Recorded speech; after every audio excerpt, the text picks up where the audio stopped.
Si à l'origine, on a pu considérer que les médias et la presse notamment constituaient un quatrième pouvoir qui venait s'opposer et contrebalancer les trois premiers pouvoirs, l'exécutif, le législatif et le judiciaire, en raison de l'évolution et de la concentration des médias, en fait ce pouvoir n'est plus un contre-pouvoir. Et on peut même considérer que ce quatrième pouvoir, celui des médias, est totalement tombé sous la coupe du cinquième pouvoir, celui des communicants.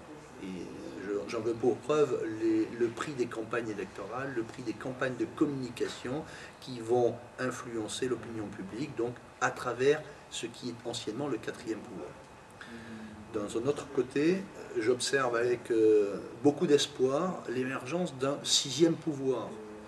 Le sixième pouvoir, c'est ce que j'appelle le pouvoir citoyen, le pouvoir des médias alternatifs. Et là, je commence à voir apparaître sur le cyberespace, sur la sphère Internet notamment, des journalistes qui sont engagés avec une très grande foi, une très grande probité pour diffuser un autre message, une autre communication que celle des lignes rédactionnelles des médias du quatrième et du cinquième pouvoir. Donc c'est un très grand espoir de voir émerger un pouvoir citoyen de communication.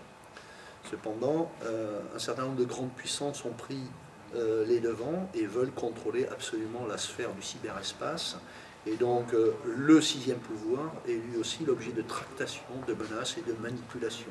Et quand on voit une révolution qui prend ses origines avec des outils comme Twitter, et dont on nous dit que ce sont les citoyens qui sont à l'origine, en fait, il ne faut pas se faire d'illusions. Derrière, il y a des opérations spéciales, des services secrets de certaines grandes puissances pour manipuler tout ça. Donc, effectivement, on a une émergence d'un sixième pouvoir qui, pour moi, est un pouvoir citoyen et qui est vraiment un espace de liberté qui semble apparaître, mais c'est une zone qui cherche à être contrôlée par les grandes puissances.